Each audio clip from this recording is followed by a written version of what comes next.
शिंगाडा हा पदार्थ उपवासादरम्यान किंवा व्रतादरम्यान का खाल्ला जातो किंवा का खावा याविषयी आज आपण जाणून घेणार आहोत। शिंगाडा हे पाण्यावर पसरलेल्या वेलींवर उगवणारं त्रिकोणी आकाराचं फळ आहे। त्याच्या डोक्यावर शिंगासारखे 2 काटे असतात। पाण्यात उगवलेलं हे फळ आरोग्यासाठी खूप फायदेशीर आहे। हे बरेचदा दलदलीच्या प्रदेशात आणि चिखलाने भरलेल्या पाण्याच्या तलावांमध्ये वाढते। त्याची चव गोड आणि अतिशय चवदार असते। हिंदीमध्ये याला सिंगाडा व इंग्लिशमध्ये वॉटर चेस्टनट म्हटलं जातं। हे फळ सोलून त्याचा लगदा सुकवून मग बारीक करून पीठ तयार केलं जातं। शिंगाडा हे धान्य नसून फळ असल्याने उपवासाच्या वेळी त्या पिठापासून बनवलेल्या पदार्थांचं सेवन केलं जातं। तसंच शिंगाड्याचा व त्याच्या पिठाचा वापर उपवासादरम्यान केल्याने शारीरिक लाभ देखील मिळतात। ते कशा प्रकारे हे आता आपण जाणून घेऊया। मित्रांनो,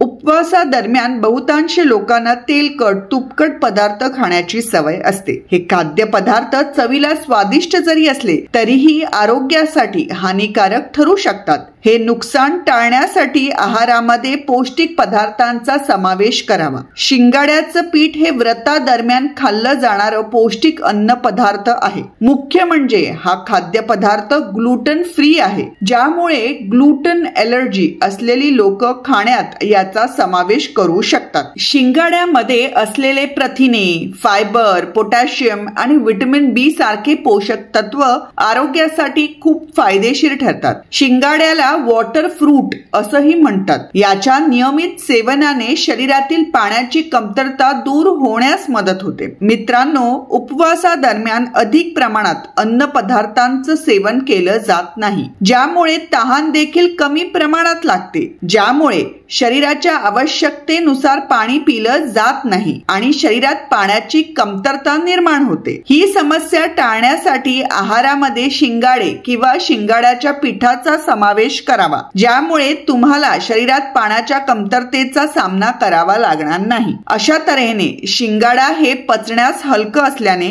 यात असणाऱ्या पोषक तत्वांमुळे व वॉटर रिस्टोर प्रॉपर्टीजमुळे उपवासादरम्यान याचं सेवन केलं जातं।